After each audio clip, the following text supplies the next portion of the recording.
अस्सलाम वालेकुम व्यूअर्स, मैं हूं आपका अपना एडवोकेट मकबूल हुसैन गुपांग और आप देख रहे हैं मेरा यूट्यूब चैनल लॉ विद मकबूल।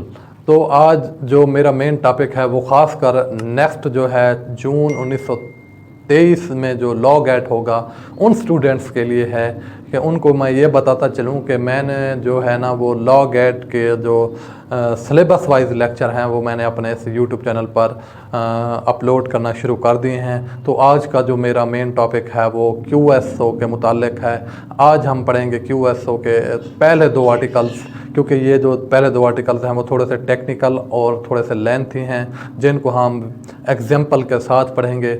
और उन स्टूडेंट्स मेरा ये लेक्चर देख रहे हैं तो उनसे मेरी एक और गुजारिश भी है जो बहुत ही अहम है, और वो ये है कि आप अपने साथ ये पेयर एक्ट्स जो है QSO का वो अपने पास रखें, और हो सके तो साथ एक हाईलाइटर या बॉल पॉइंट या पेन का इस्तेमाल करें कि जो भी मैं इम्पोर्टेंस ऑब्जेक्टिव आपको बताता चलूँ उसको आपने हाईलाइट करना है।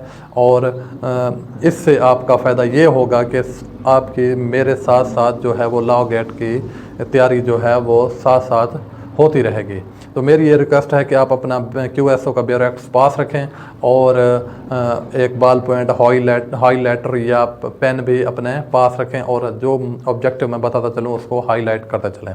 तो आपका कीमती वक्त ज़ाय के बगैर बढ़ते हैं QSO 1984 की तरफ। इससे पहले मेरी आप लोगों से रिक्वेस्ट ये है कि अगर आपने मेरा अभी तक YouTube channel law with Maqbool subscribe नहीं किया तो उसको प्लीज़ सब्सक्राइब कर लें।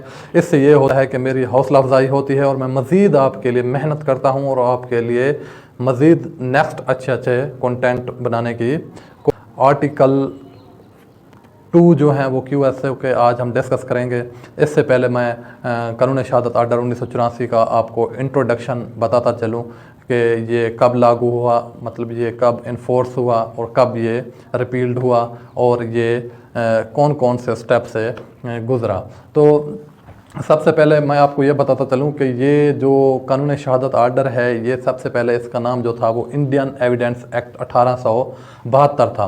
तो ये ज़िया-उल हक के दौर में फिर ये तब्दील हुआ, इसको रिपील किया गया। रिपील करके इसे 28 अक्टूबर 1984 को जो है इन्फोर्स किया गया, और इसको कुरान और सुन्नत के मुताबिक जो ये शहादत का कानून है, जैसे कुरान और सुन्नत में शहादत डिस्क्राइब की गई है तो ये उस तरह से जो है ना इसे अमेंड किया गया। इसको इंडियन एविडेंस एक्ट्स का नेम चेंज करके इसे कानून शहादत आर्डर 1984 रखा गया। तो ये था इसका शॉर्टली इंट्रोडक्शन। अब बढ़ते हैं फर्स्ट आर्टिकल पर। तो इससे पहले मैं आपको ये बताता चलूँ कि कानून शहादत आर्डर 1984 के जो हैं वो 3 पार्ट्स हैं। तो उन 3 पार्ट्स में से आज हम पहला पार्ट्स डिस्कस करेंगे, और वो पहला पार्ट्स है रेलिवेंसी ऑफ फैक्ट्स। तो बढ़ते हैं पहले आर्टिकल पर। पहला आर्टिकल जो है वो इसका शॉर्ट टाइटल है और एक्सटेंट है और कमेंसमेंट है। शॉर्ट टाइटल जो है इसका उन्वान क्या है, ये लागू कब हुआ, इसका कमेंसमेंट कब हुई। तो इसको आप अपना हाईलाइटर अपने पास रखें, हम साथ साथ इसके ऑब्जेक्टिव भी सॉल्व करते जाएंगे। तो दिस आर्डर में बी कॉल्ड द कानून शहादत आर्डर 1984। बाज़ औक़ात ये पिछले पेपर में भी ये मारूज़ी बनी थी कि कानून शहादत आर्डर का जो है वो रिपील कब हुआ था और कहाँ से रिपील हुआ था। तो जब वो रिपील्ड कहेगा तो वो रिपील्ड होकर, यानी द इंडियन एविडेंस एक्ट या एविडेंस एक्ट 1872 से रिपील्ड होकर 28 अक्टूबर 1984 QSO यानी कानून शहादत आर्डर इसका नाम पड़ा था। तो इसका जो है पहले आर्टिकल के क्लाउज 2 जो है it extend to the whole of Pakistan, ये पूरे पाकिस्तान में लागू हो गया। And apply to all judicial proceeding in और before any court includes the court martial और ट्रिब्यूनल और अदर अथॉरिटी एक्सरसाइजिंग जुडिशियल और क्वाजी जुडिशियल पावर और jurisdiction, but does not apply to proceeding before any arbitrator. तो इसका मतलब ये है कि it extend to the whole of Pakistan, ये पूरे पाकिस्तान पर लागू हो गया। And apply to all judicial, और ऑल तमाम जुडिशल प्रोसीडिंग पर अप्लाई होने लगा। बिफोर कोर्ट के सामने, इंक्लूडिंग कोर्ट मार्शल में, tribunal court other authority exercising judicial और क्वाज़ी जुडिशल कोर्ट्स में या फिर नीम जुडिशल कोर्ट्स में भी ये लागू हुआ। लेकिन ये जिस चीज़ पर लागू नहीं हुआ वो ये थी, but does not apply to proceeding before an arbitrator. लेकिन ये आर्बिट्रेटर में अप्लाई नहीं हुआ।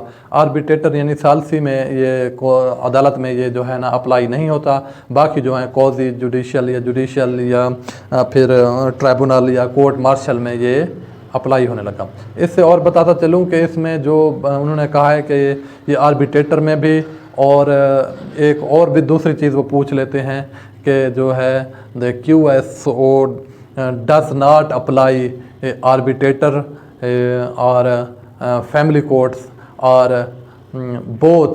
तो इन पर आपने बोथ पे लगाना है, क्योंकि इधर उन्होंने ये फैमिली कोर्ट्स नहीं दिया। तो आपको पता होना चाहिए जो चीज़ें उन्होंने इधर नहीं दी तो वो भी इसमें जो है वो अप्लाई नहीं होंगे। तो वो पूछ सकता है कि क्या जो है वो QSO जो है वो फैमिली कोर्ट्स में भी अप्लाई होता है। तो आपने बिल्कुल ये नहीं कहना कि इधर उन्होंने नहीं दिया तो इस पर अप्लाई होगा। ये आर्बिट्रेटर और फैमिली कोर्ट में भी अप्लाई नहीं होता।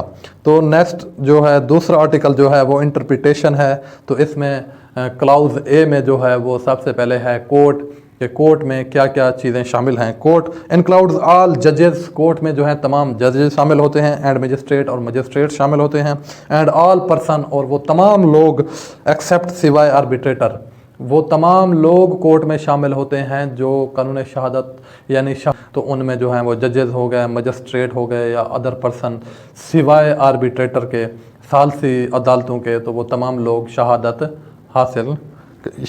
करवा सकते हैं। Legally authorise to take evidence, वो जो हैं वो जजेस और मजिस्ट्रेट लीगली अथराइज होते हैं कि वो किसी की भी शहादत करवा सकते हैं या शहादत ले सकते हैं।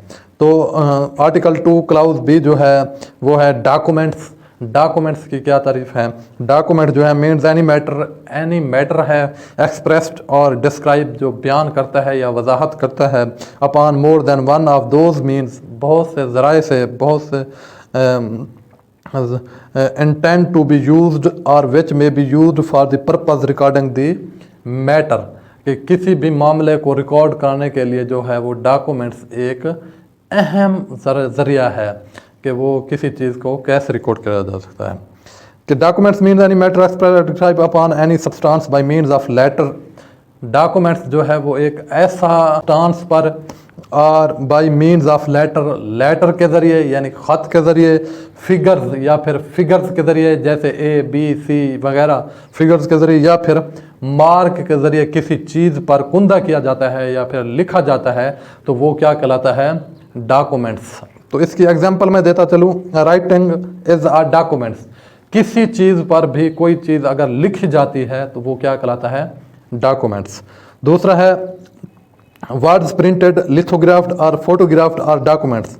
वर्ड्स प्रिंटेड, जो अल्फाज हैं वो प्रिंट किए जाते हैं किसी लिथोग्राफ पर या फोटोग्राफ पर, ये फोटो के ऊपर। डॉक्यूमेंट्स एक मैप जो होता है, एक नक्शा होता है, वो भी एक क्या है, एक डॉक्यूमेंट्स है। ये मैं आपको बताता चलूँ, ये बहुत ही इंपॉर्टेंट एग्जाम्पल हैं, पिछले पेपर में ये आई थी। इनमें से ये आया था मैप और प्लान एज डॉक्यूमेंट्स, या डॉक्यूमेंट्स मैप और प्लान इज कॉल्ड, खाली जगह उन्होंने वो ऑप्शन दे दिए थे, डॉक्यूमेंट्स या डॉक्यूमेंट्री एविडेंस या जो कुछ भी था उन्होंने दिया था। ये एग्जांपल बहुत ही अहम है, तो इनको आपने अपने जहन में रखना है।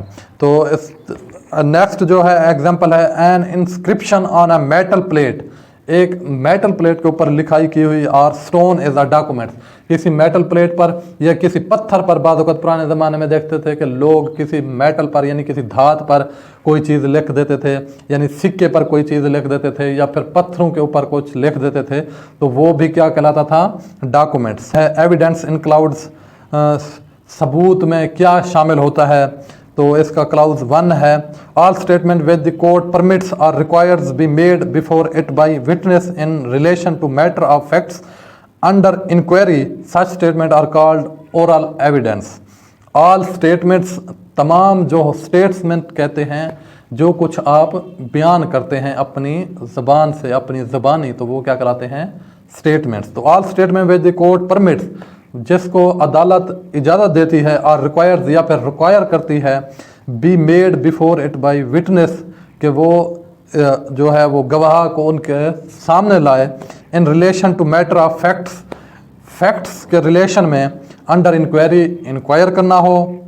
सच statement are called oral evidence, कि वो जो होती हैं वो क्या कहलाती हैं, ओरल एविडेंस। ऐसे स्टेटमेंट्स जिसको कोर्ट जो है वो अपने सामने पेश करने के लिए कहती है, तो उस स्टेटमेंट्स को क्या कहते हैं, ओरल एविडेंस।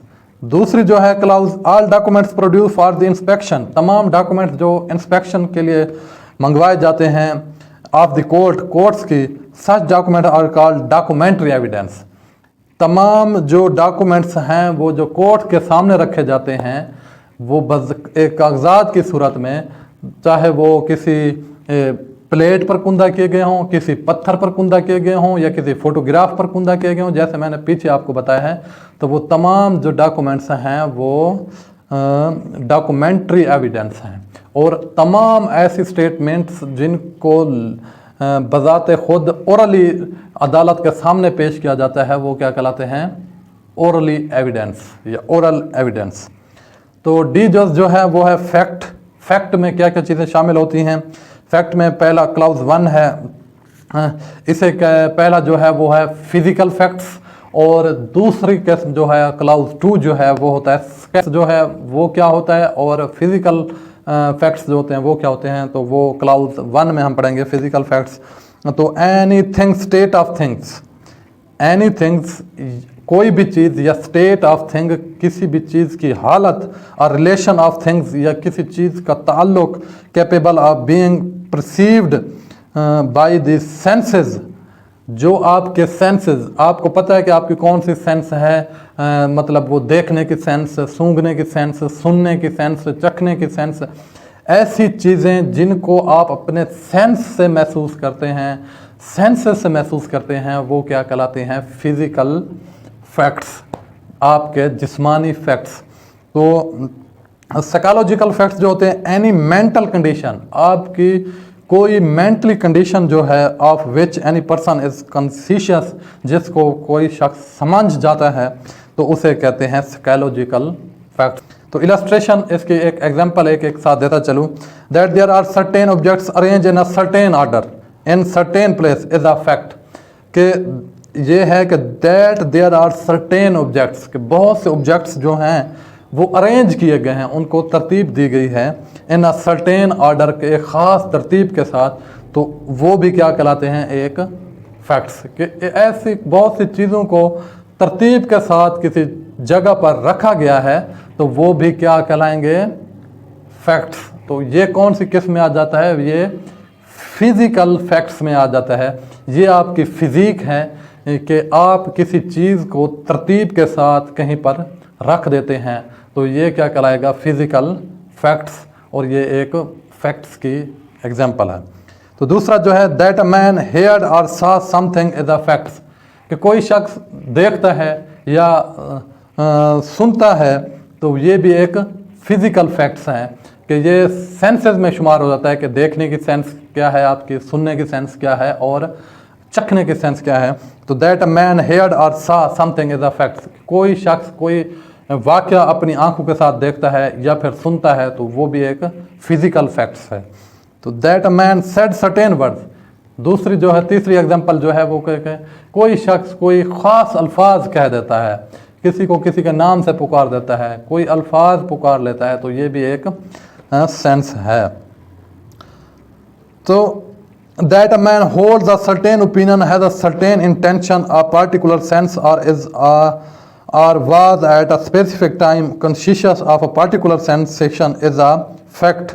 तो ये एग्जांपल है साइकोलॉजिकल सेंस की, कि साइकोलॉजिकल जो फैक्ट्स हैं वो उसकी, ये मैं एक साथ एग्जांपल देता चलूँ, कि that a man holds a certain opinion, has a certain intention, acts in a good faith और फ्रॉडलेंटली, कि कोई शख्स कोई अमल करता है, वो चाहे हो उसके गुड बिहेवियर के लिए या फिर अच्छे ईमान के साथ, गुड फेथ यानी गुड फेथ के साथ, या फिर फ्रॉडलेंटली या धोखा देने की नीयत से, और यूजेज अ पार्टिकुलर वर्ड्स, या कोई ख़ास अल्फाज इस्तेमाल करता है ना पार्टिकुलर सेंस, ख़ास सेंस में, और is are was at a specific time conscious of a particular sensation is a facts. तो ये भी एक फैक्ट्स हैं।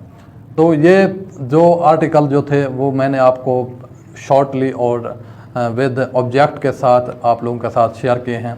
तो इन 2 आर्टिकल के साथ इस बंदा नाचीज़ को दें इजाज़त। मिलते हैं नेक्स्ट आर्टिकल्स में जो बयान करता है कम्पिटेंसी ऑफ विटनेस। जो हमारा 3rd आर्टिकल है वो नेक्स्ट मैं आपके साथ डिस्कस कर दूंगा। अल्लाह हाफिज़।